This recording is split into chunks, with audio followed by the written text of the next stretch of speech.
More stories of survival are emerging as the long clean-up begins in West Australian towns left devastated by Tropical Cyclone Seroja.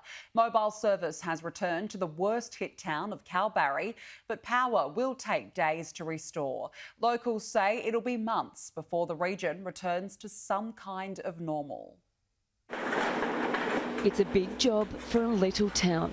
Kalbarri has slowly started the clean-up following Tropical Cyclone Seroja, which left 75% of the town's buildings damaged.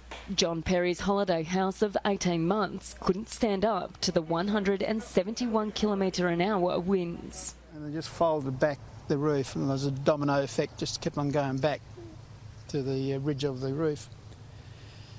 And we just felt quite sad. And that was about it.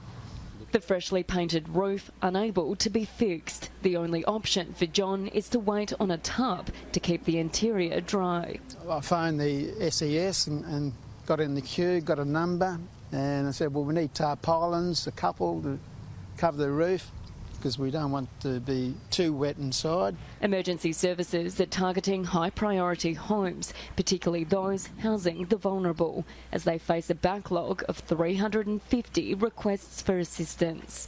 Local crews have been helping out their neighbours, leaving their own homes for later. Brandon Bickford drove the 6 hours from Perth to help, knowing volunteers would leave themselves to last. Mum's in SES, I'm not sure if she's running the show, but she's pretty much running the show down there.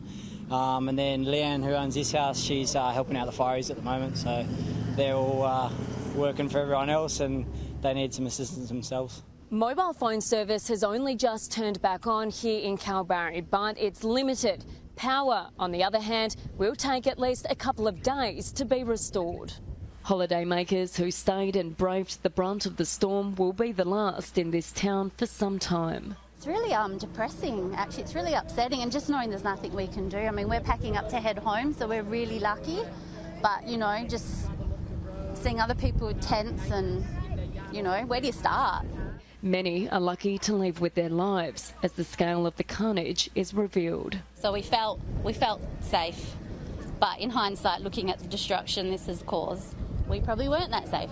Locals too realise how lucky they are. Jason Regan lost the roof of his house when Seroja swept over, spending that night in his pantry with his pregnant wife Helen. We were pretty unscathed in the end of it all, but who's going to take a chance with a 5-month pregnant wife, you know, so, and the dog, of course. The shock of losing everything starting to wear off as the fraught future of this town starts to sink in.